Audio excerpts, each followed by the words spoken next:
Welcome to the Shifting Our Schools podcast, where we believe learning never stops. We create innovative and flexible professional development opportunities that support the current research and thinking in education today. This week's podcast episode aspires to set you up to take another step forward on your personal learning journey. Now here's your host, Jeff Udick. All right, welcome back to Shifting Schools. Just got off another great interview with Gabrielle Merite. We're talking about data visualization, part of our series here, all about data. Tricia, what was your big takeaway from today's talk? My big takeaway was we can really think about getting curious about our own lives if we are thinking about data literacy. And Gabriella will talk about an example of how she did that in her work, how it was a personal project. And it's such a cool example. I know those of you who teach teens or preteens, I think it's a personal project that could be replicated and students would love to dig into. So I'm not spoiling it here. You'll have to tune in, listen up for it. But again, she talks about the ways that we can use objects, not always having to rely on technology in order to communicate and present data. And also that we don't need to be thinking about huge data sets, but we might start really small. One of the examples that she gives is tracking how many times a day you say thank you and just carrying a notepad around and documenting that. And then think about maybe how you would present a week's worth of thank yous. Yeah, and I love that she talks about, getting personal with data. And we've got so much data. I mean, for better or for worse, we live in a data-rich world. And, we talk about in the podcast that you walk around with a cell phone, it's gathering all kinds of data on you. And how are we using that with students? How are we helping students to see, hours of sleep or, how often are you reading? What days do you read? I remember, when I was a tech coach, we had third graders who were keeping track of how many minutes they were reading at home in a spreadsheet, and it was autographing. And so we were looking at, we were starting to look for patterns and just reading. Like there's so many great ways, I think. And again, like you said, it doesn't have to be a big data set. We can start with things small. And one of the things we get into, I love this, is looking for things that you don't think that could be data that's sitting around you, like saying thank you. That's just such a great way to go about it. So to learn all about today's guest, please head over to the show notes. I think she's got one of the coolest websites I've ever seen, and I consider myself somebody who looks at an awful lot of websites. Her portfolio, again, just wonderful example of data visualization, and I think this is such an interesting career pathway for students, and really just a way to think differently about what it means to be a storyteller in 2022. Yeah. Such a great episode. Let's get into it. Gabrielle Merite talking about data visualization. And with that, all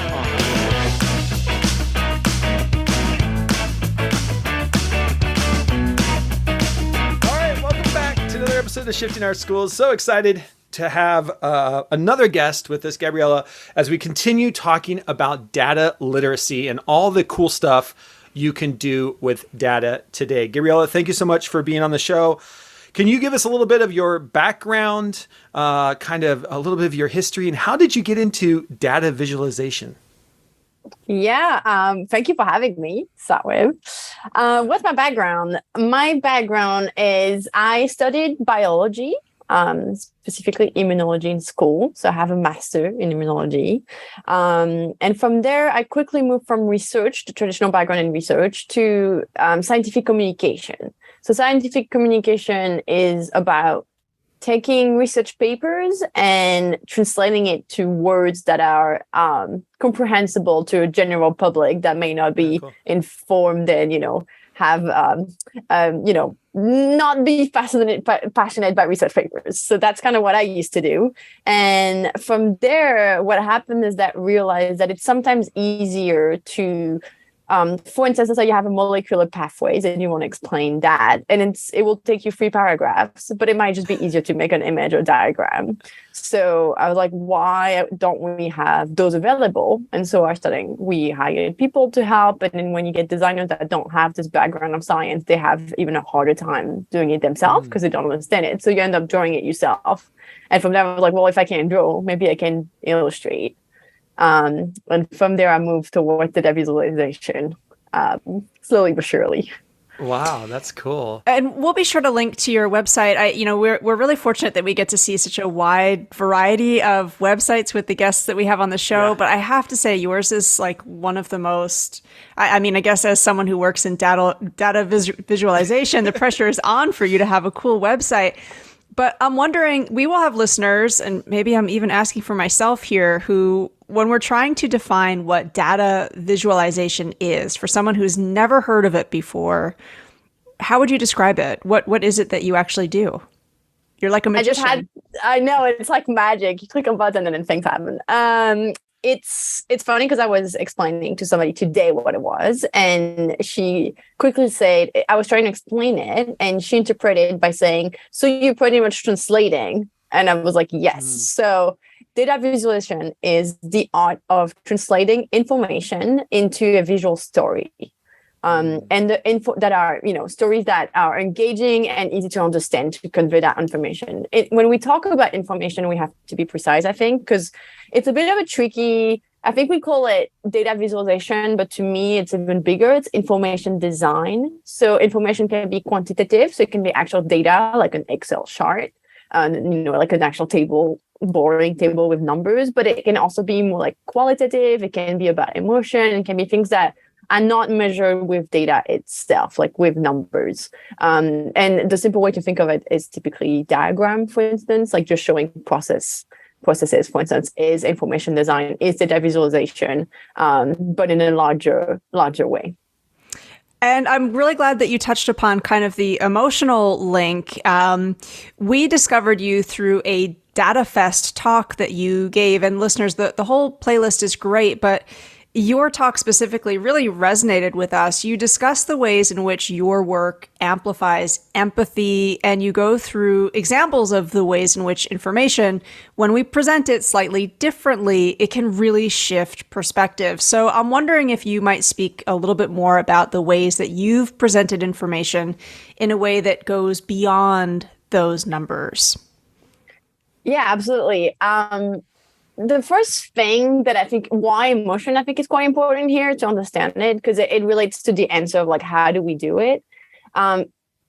Why emotion? Because when human takes decision, they're actually not logical. We think we are logical, but really what we're doing is deciding based on our emotion and then, justifying it with logic. And this is not me just spurring my ideas. This is actually research. It's been shown that if you lose some frontal lobe section that allows you to have emotion, you lose the capacity of taking decision. And I can send you some research papers on it because it's really exciting. But outside of that, this links to the reason why I think emotion is important and how I do it. So when we look at charts and they look like traditional charts, what I call traditional, so the classic line graph, clean label, nothing, geometric lines, not super exciting. That's what happened. It's kind of flat emotionally. There's no emotion related to it. And it's really hard to understand a subject fully without having this emotion attached to it when it comes to specifically human subject or things that touch to the human or to certain like emotional impact. So what I like to think, the technique I like to use is called "this is not a pipe." The "this is not a pipe" like little painting. I like to think of this as not a chart, so I like to draw charts that don't look like charts, because it's so hard to relate to a traditional chart. It just looks like something that's just a chart, and people sometimes are like, oh, whatever. So what I like to do when it comes to presenting it is making it so that it looks like a painting. It looks like a landscape. It looks like something different that you want to engage with and look at. And then behind that or within it, then there's data, and then there's information, and then there's a message. But the very first thing is always to try to draft it in a way that doesn't look like a chart.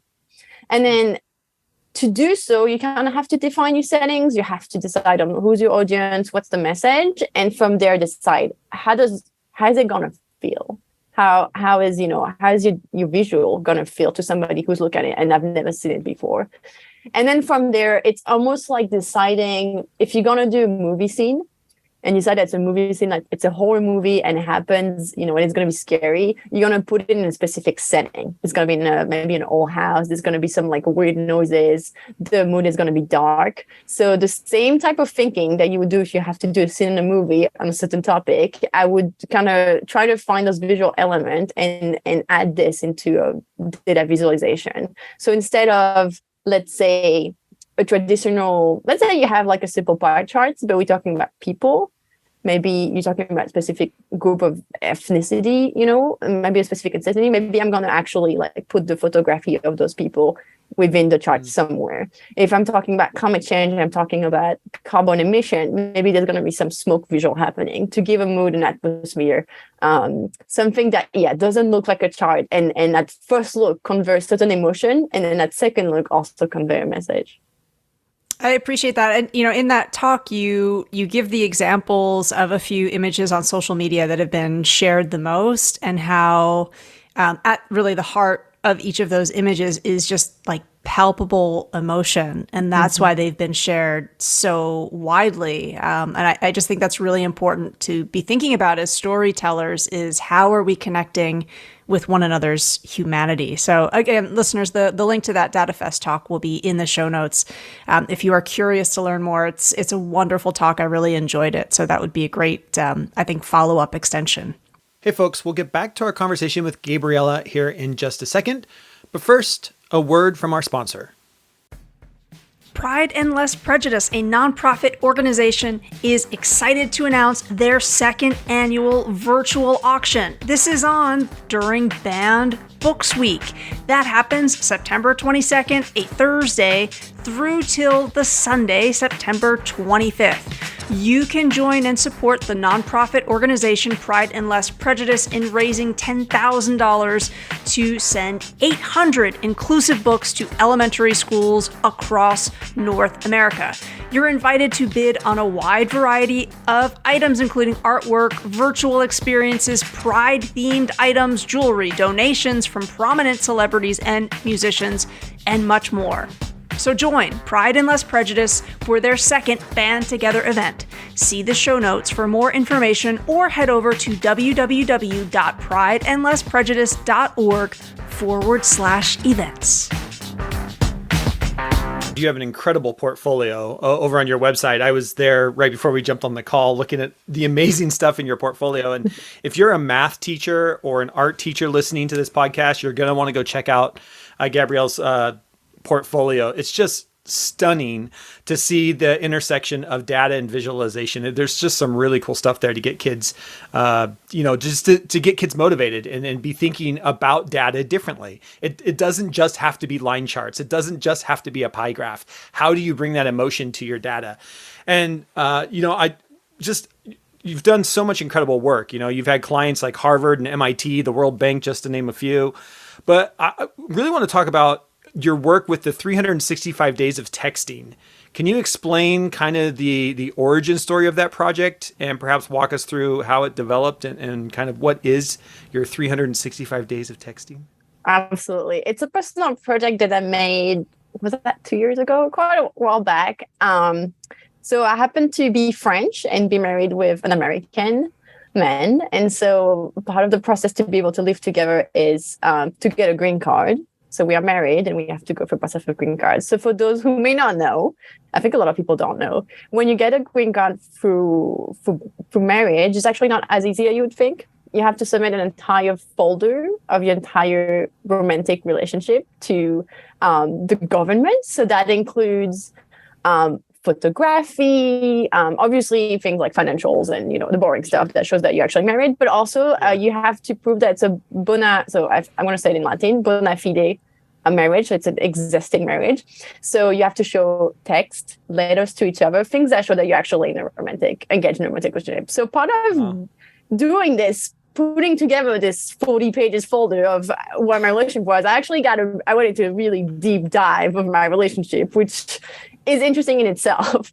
And part of it to me was realizing that a lot of our time is actually spent corresponding by text. So, straight up text, Facebook Messenger, Google Chat is a favorite platform. Across the day, talking about groceries, when do you arrive, whatever, whatever we have to talk to. And I realized this is a data set in itself. Like you have an archive that you can actually grab and download as a CSV, an Excel file, and open it. And here you have all those messages from who is it sent from, to whom, what was the actual message, when was it sent. So from there, you can actually do a lot of different analysis. And I was just kind of curious, to be honest. I was like, okay, I have this data set. I'm a data visualization designer. I should probably have fun with it. And I was kind of curious too on like my personal data of like seeing patterns. Like, can I actually see patterns in our conversation by just looking at it? So I just plug in Excel. And my first thought was, well, first, how much do we talk to each other online? And it's quite a bit. So every day, I looked at every single day and I was like, how many messages we exchange between us every day? And you can plot that in a really nice, little circle. What I chose was a circle. The area of the circle was the number of message. And then also I was curious of, because I speak a lot, which is probably why I ended up on this podcast. I like talking. And I was like, who speaks the most? Like, is there sometimes where it's more me, more him? And so I actually analyzed like the percentage and gave it a color. So the whole visual is not only when do we speak the most, and you can really see patterns, or when we talk the most is mostly during the week where we were both separated and working in different offices. And obviously during the weekend it goes down, but also I speak the most more often. So you can see the color that was dedicated to me, which I believe was yellow. It's a bit more me. But then also what was interesting to me is also looking at the more emotional aspect of the piece, because it looked kind of cold. It's just this little circle area that shows you pattern. I wanted that aspect of like relationship. So I actually used some script on Excel to look for word like I love you, like just the emotional things that you would say. And instead of putting it with just like a circle or square or like this classic symbol, I actually, once I had my real nice layout that you could do in Excel, I actually went by hand and drew by hand every time one of those was exchanged. Drew by hand on the visual every day, one of those messages was exchanged on it. So you can see those little hand drawn hearts everywhere.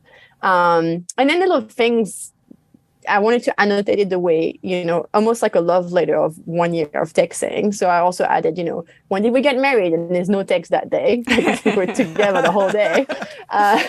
So just like, little things like every time there's a gap, it's because we actually went on vacation together. Right. So I added this little addition by hand to like kind of tell a story of like 1 year of relationship in texting with my husband. So it's just a different personal project. Maybe I would do it differently today. But I thought that was interesting, and it's an easy data set that anybody can get. Highly recommend it. Yeah, it's such a cool project. And I have to actually hope that my wife doesn't listen to this episode, because I'm American, but I had to apply to become a permanent resident of Canada. So we went through kind of a similar experience, and I did not do anything as like creative and romantic as you did. So that is such a cool project. And our listeners, K-12 educators, I know that they will have students who will listen to that project, and what a cool way to document a year of friendship, right? I think so many of them also where, they are texting, they're messaging, they're sharing different things all the time. Like, that's such an interesting way to really dig into our relationships, to celebrate them, to be curious about them.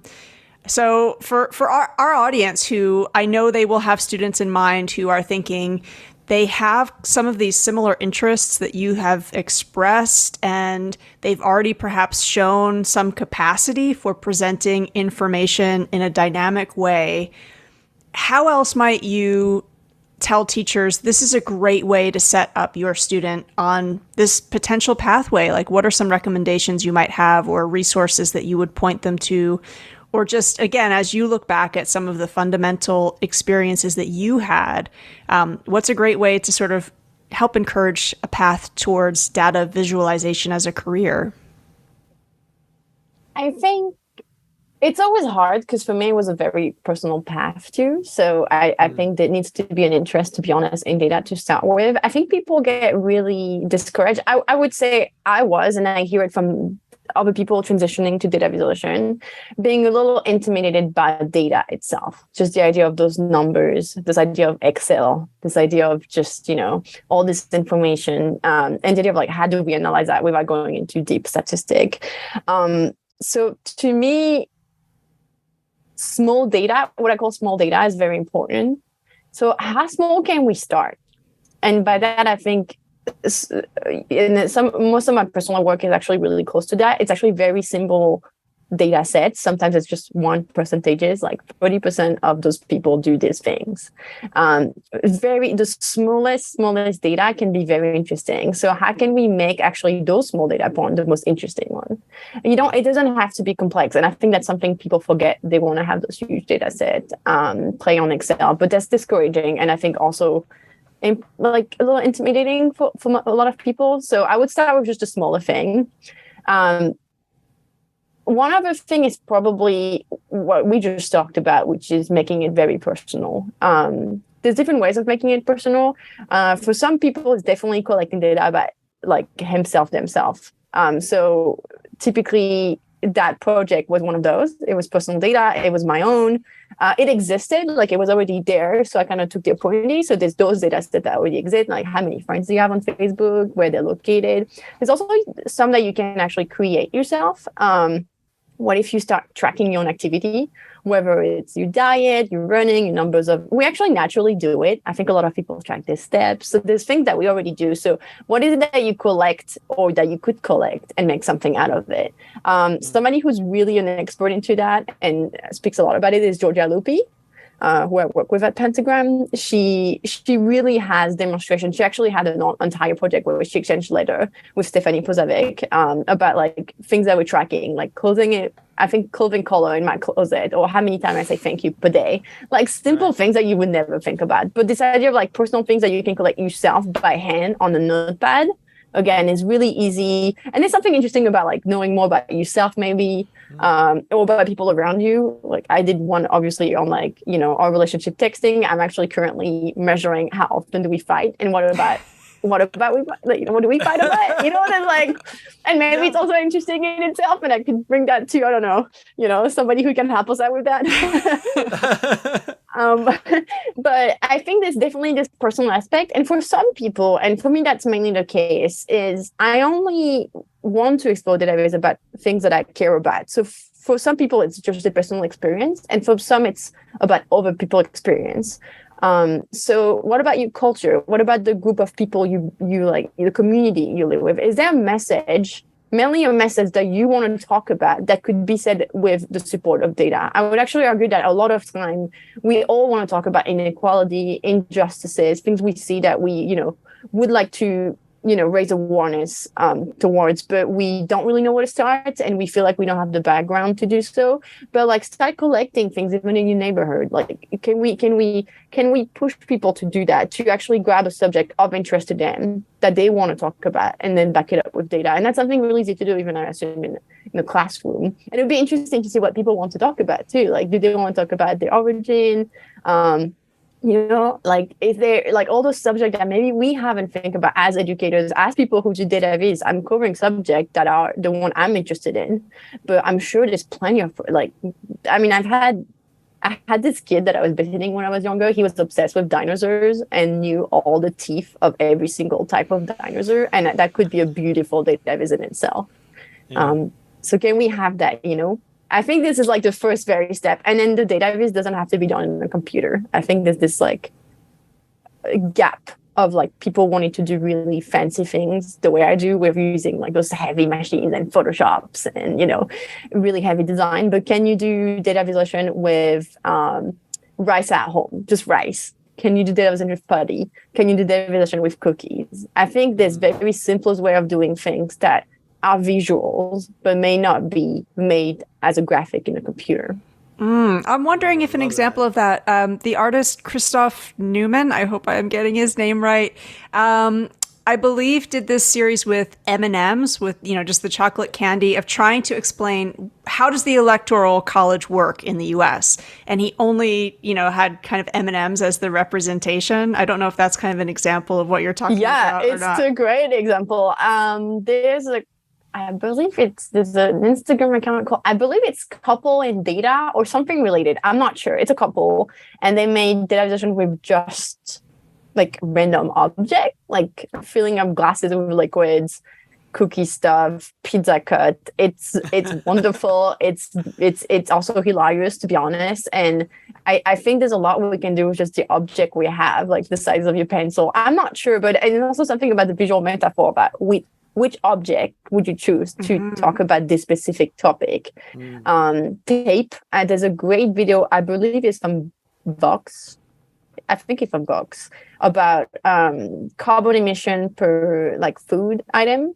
So comparing, meat, dairy versus like broccoli, and they're using tape on the floor. So they're literally filming from above, and the journalist is laying down the tape for the actual, and then she has to do the meat one, and she has to she's running out of tape, right? And it's really fun to look at, and it's very visual and very easy to do. Probably to be honest, you can do it with your phone. And impactful. Right, back to your thing, impactful when you see somebody running out of tape to try and figure out, right back to that emotion piece of it. Just you are instantly brought in. And I think the thing I love is we live in a data age.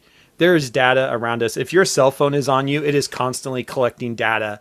I mean, every cell phone now has activity app of how much time you're spending in every app, how much time to your point, steps and sleep. And I mean, it's just sitting there. How do we use that, especially with students in classrooms? I mean, there's just so much data we have on ourselves, that personal piece first. How do we start with that when we're talking about making data visualizations? So that's and your message of trying to measure some of the things that we never think about. I love that idea of how many times in a day do I say thank you? And Jeff and I have been talking a lot about media literacy, and I'm thinking even of tracking, doing a better job of, really noticing what are some of the things that are being advertised to you, and doing that comparison even with a small group of students. Goodreads used to provide data to me. Listeners, if any of you know why this has stopped or where I can find it, please write into the show to tell me. They used to give you your year in reading that would break down the genres that you were reading, how many pages, and they would, really kind of filter everything down to give you this really interesting image of how you spent your year in reading. And you've inspired me to think, how can I do that for myself, and how can I do it tech-free? So tech-free is really important. I think that's kind of an interesting model to think about. So you've given us a lot to think about. And again, listeners, the portfolio is inspiring. That data talk is inspiring. So I'm so encouraged to continue to watch the work that you're doing, because I do think, as you were saying, sometimes numbers without emotion, there's no impact on the audience.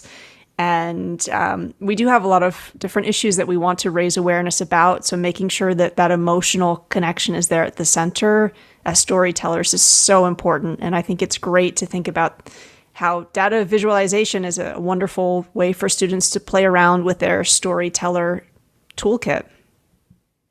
Definitely. Absolutely. I would encourage anybody to try data with smallest, simplest tool and the smallest data, and tell their own story. I think that's the secret. Tell stories that matters to you. Tell stories that matter to you. Thank you so much for your time today. Thank you. That's such a great way to end. Tell stories that matter to you. I love that. Gabriella, thank you so much for taking some time to be on Shifting Schools. Thank you so much for having me. That was a blast. We hope you've enjoyed this episode of Shifting Our Schools. If you found this episode helpful or inspiring, please make sure to subscribe and leave the team a 5-star rating. If you want to learn more about the Shifting Schools team or download our free resources, head over to shiftingschools.com to see what's on offer now. Thanks for listening, and we'll catch you next week for another episode to keep rethinking the shifts our schools need.